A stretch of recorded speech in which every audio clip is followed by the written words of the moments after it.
Le mot Pendiari vient du gourmandier.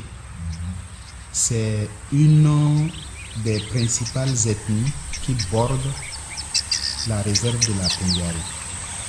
Et le nom initial c'est Pendiari, qui signifie la grande rivière ou la rivière mâle en gourmandier. Pendiari.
Vous êtes sur la chaîne du développement et vous faites bien, madame, monsieur. Bonjour, bienvenue à cette édition.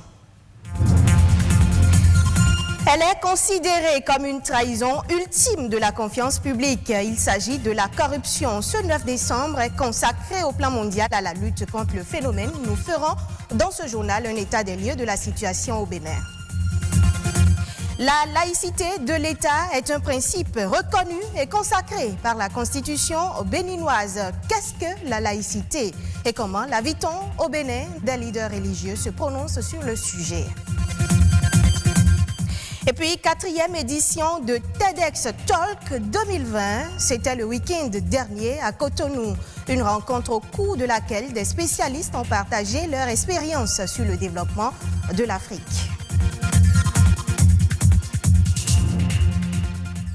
Toutes nos excuses pour le retard observé dans le démarrage de cette édition. On ouvre par cette information. Les députés béninois ont voté hier mardi 8 décembre 2020 le budget général de l'État, exercice 2021.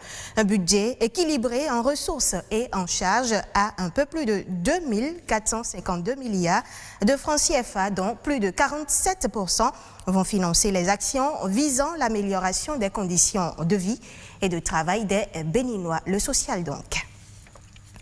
La journée internationale de la lutte contre la corruption est célébrée le 9 décembre de chaque année à la suite de l'adoption de la Convention des Nations Unies contre la corruption. En 2003, personne n'est à l'abri de ce crime que constitue la corruption, mais où en est le Bénin dans la lutte? Élément de réponse dans ce reportage. Le 31 octobre 2003, le 9 décembre est déclaré Journée internationale de lutte contre la corruption. Depuis lors, cette date rappelle ainsi année après année l'importance de protéger les institutions de toute tentative de complicité et de corruption. Transparency International fournit chaque année un classement sur l'indice de perception de la corruption dans le monde.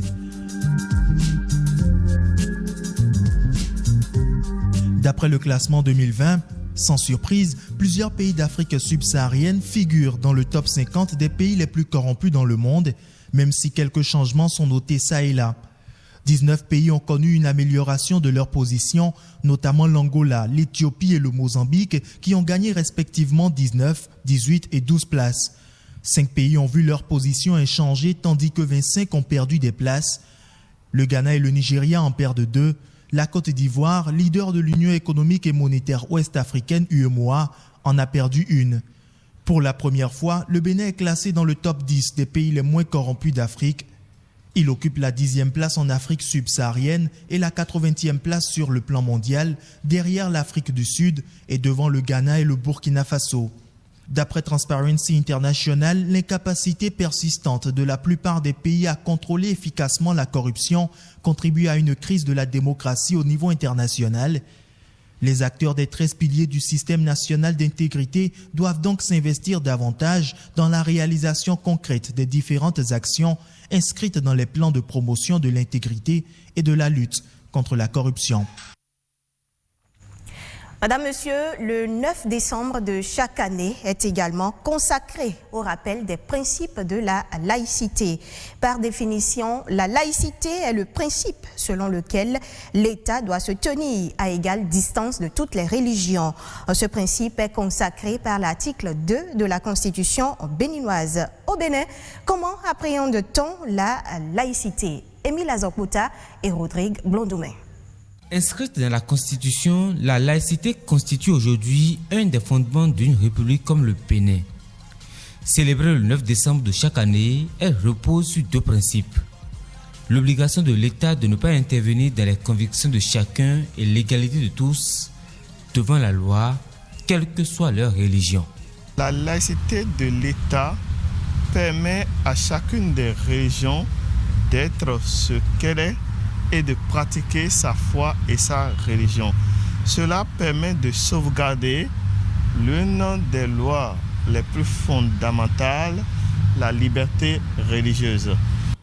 Au Bénin, la célébration du 10 janvier, fête du Vaudou depuis plusieurs décennies, est une réjouissance nationale à laquelle l'on remarque la présence d'autres obédiences religieuses. chose qui pour plusieurs est signe du respect de la liberté de culte des uns et des autres. Au sein de la communauté religieuse vaudou, nous prônons la laïcité dans nos actes, dans nos faits quotidiens. Donc le tout ne suffit pas d'aller s'asseoir autour d'une table pour dire on parle de la laïcité. Nous devons avoir déjà, c'est-à-dire le flé de la laïcité, c'est-à-dire en notre sein, en ce que nous faisons, en participant à la paix avec les autres confessions religieuses. Notre hymne national, à un moment donné, dit que quand partout souffre un vent de colère, de division, eh bien, Bénin, tu restes uni. Et je pense que c'est vrai. La loi de 1905 sur la séparation des églises et de l'État est la clé de voûte de la laïcité. Pour certains, la culture de la laïcité commence déjà en famille. Et si vous prenez simplement, même dans une famille où des frères et sœurs portent les mêmes noms de famille, vous verrez que malgré ça, il y a une sorte de laïcité dans la famille aussi. Et vous allez même dans les maisons où c'est rien que de la location. Le musulman loue, le chrétien loue, le vaudouisant loue, le mystique loue. C'est pour vous dire quoi? Nous, notre pays ne peut être qu'un pays laïque, par essence. Et Dieu merci, je peux vous dire que le travail qui est fait au niveau de, par exemple, l'islam qui est au Bénin, le christianisme au Bénin, nos traditions au Bénin, c'est d'abord toujours des enseignements de cohésion, de paix. Tout citoyen peut donc non seulement vivre en paix dans le pays, mais aussi vivre selon ses croyances et ses pratiques religieuses.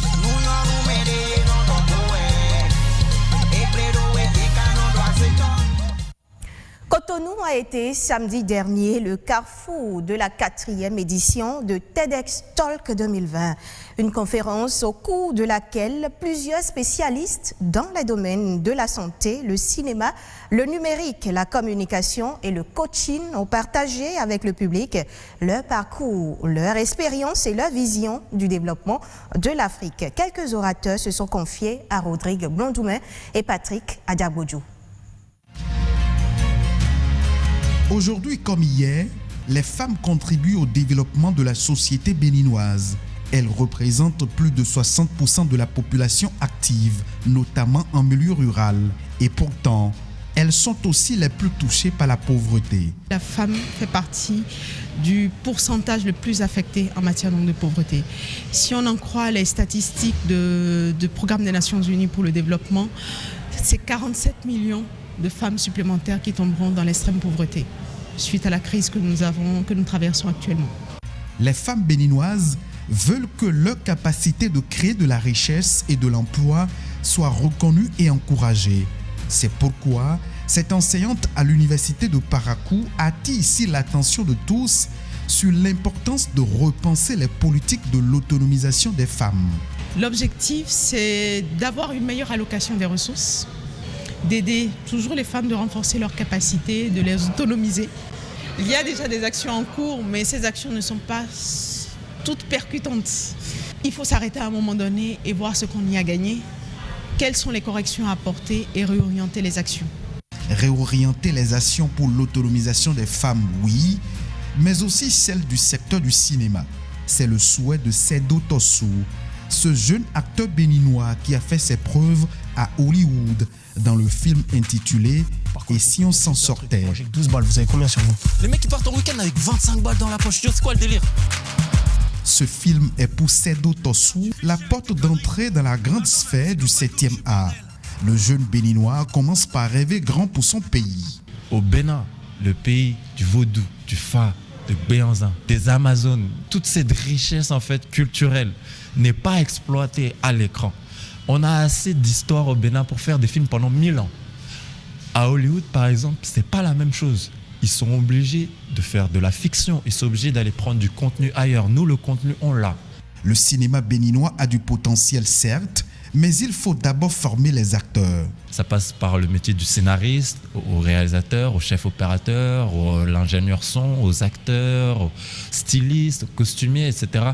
Malheureusement, si ces formations n'existent pas, comment les gens peuvent apprendre justement? Ils doivent apprendre par eux-mêmes. Et ça cause en fait de l'à peu près.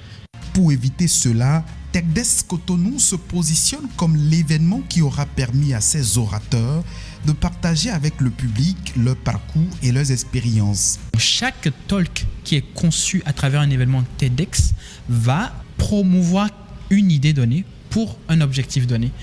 TechDesk Cotonou a pour finalité d'éveiller les esprits et d'aider chaque participant à passer à l'action dans son métier. L'art oratoire est un moyen à travers lequel celui qui l'exerce transmet des sentiments et des émotions. Il met un point d'honneur sur la culture et les problématiques de la société, jadis utilisées par nos aïeux pour se divertir tout en éduquant. Le conte est petit à petit en train de disparaître. Pourtant, nul n'ignore son importance. Boris Agossadou, ingénieur culturel, se prononce sur le rôle et la place de l'oralité au sein de la société. Il est au micro de François d'Assise et Enoch Gauguin. Les arts oratoires, c'est tout ce qui est en rapport au récit, à la voix. C'est l'art de communiquer, de transmettre, n'est-ce pas, une conviction, une idée, à travers la voix, à travers les gestes, à travers les émotions. Après, la colonisation faisant son chemin, Senghor, principalement, et toute une catégorie d'écrivains ont connu l'écriture, et ceux-là étaient les pionniers de la vraie oralité, parce que c'est eux qui ont transcrit, c'est eux qui ont remis ce que les anciens disaient, voilà, c'est eux qui ont mis ça dans des bouquins. Le rôle de l'art oratoire, c'est comme tout art, c'est de changer des comportements, n'est-ce pas, de décider, de permettre, n'est-ce pas, à ceux qui peuvent décider de décider. C'est de développer, c'est de changer, n'est-ce pas, des méthodes de vie, des comportements de vie, d'adopter des bonnes pratiques. Ils ont toujours à la fin ou au début une leçon de morale. Une leçon de morale. Et quand vous écoutez vous suivez cette leçon, alors là, vous changez. Au moins vous vous rappelez qu'il y a telle chose qui a été dite à un moment donné par tel orateur. Le conteur, sur des faits de société, peut se décider, n'est-ce pas, de parler par exemple de ceux qui brûlent le feu, ou ceux qui ne s'arrêtent pas au feu, voilà, vous comprenez, ceux qui urinent en pleine rue, vous voyez, ceux qui, voilà. Donc forcément, ceux qui s'y intéressent et s'y collent changent. On quitte à présent le Bénin. Au Sénégal, le prix Macky Sall pour la recherche est décerné au programme thématique de recherche santé pour son projet intitulé Also Covid-19. Le programme est coordonné par une femme, Fatou Bintou Sarr, professeure titulaire de l'Université de Thiès. Son portrait dans ce reportage. Le Conseil africain et malgache pour l'enseignement supérieur, CAMES, a attribué pour la première fois le prix Macky Sall pour la recherche. Pour la première édition, c'est l'équipe pluridisciplinaire coordonnée par le professeur Fatou Bintou Sarr de l'Université Iba Der Thiam de Thiès qui a été primée. Le CAMES récompense pour la première fois les projets des programmes thématiques de recherche. Le projet thématique de recherche santé coordonné par Mme Fatou Bintou Sarr, professeure titulaire à l'Université Iba Der Thiam de Thiès, s'est distingué pour sa pluridisciplinarité. C'est un très grand honneur et un réel plaisir d'avoir remporté ce prix parce qu'effectivement, il nous permet de pouvoir concrétiser un projet qu'on avait sur la recherche contre la pandémie à Covid-19 en Afrique. Ce 8 décembre, le président de la République va remettre officiellement, lors d'une cérémonie en présentiel, le prix Macky Sall pour la recherche au programme thématique de recherche santé pour son projet fédérateur intitulé Also Covid-19, coordonné par Mme Fatou Bintou Sarr, professeure titulaire à l'Université Iba Der Thiam de Thiès. Lauréat du prix du Fonds Macky Sall pour la recherche du CAMES, titulaire d'un doctorat en médecine et de spécialité en médecine du travail, médecine du sport et d'un PhD en physiologie humaine, À l'université Cheikh Anta Diop de Dakar, Madame Fatou Bintou Sarr est professeure titulaire des universités en physiologie humaine et exerce à l'université Iba Der Thiam de Thiès. Elle a été vice-directeur chargée des études de l'UFR des sciences de la santé et est actuellement la directrice de l'école doctorale développement durable et société de l'université Iba Der Thiam de Thiès. Professeur Fatou Bintou Sarr assure la coordination scientifique du projet multidisciplinaire Also Covid-19. Il y aura une partie de l'étude qui sera menée au Mali, une autre partie au Sénégal, au Gabon, au Bénin, au Burkina Faso. Donc on aura en fait une vue un peu plus globale sur la pandémie parce qu'on pourra comparer ce qui se passe dans nos différents pays et pouvoir en tirer des leçons en fait dans la lutte contre cette pandémie, mais également pour voir comment est-ce qu'on peut arriver à prévenir ou à lutter contre les éventuelles épidémies qui pourraient survenir. Ce prix Macky Sall pour la recherche va permettre aux chercheurs de l'espace CAMES de travailler sur des thématiques qui leur sont propres. Retrouvez ce journal sur le www.ortb.bj. Merci à tous de nous avoir suivis.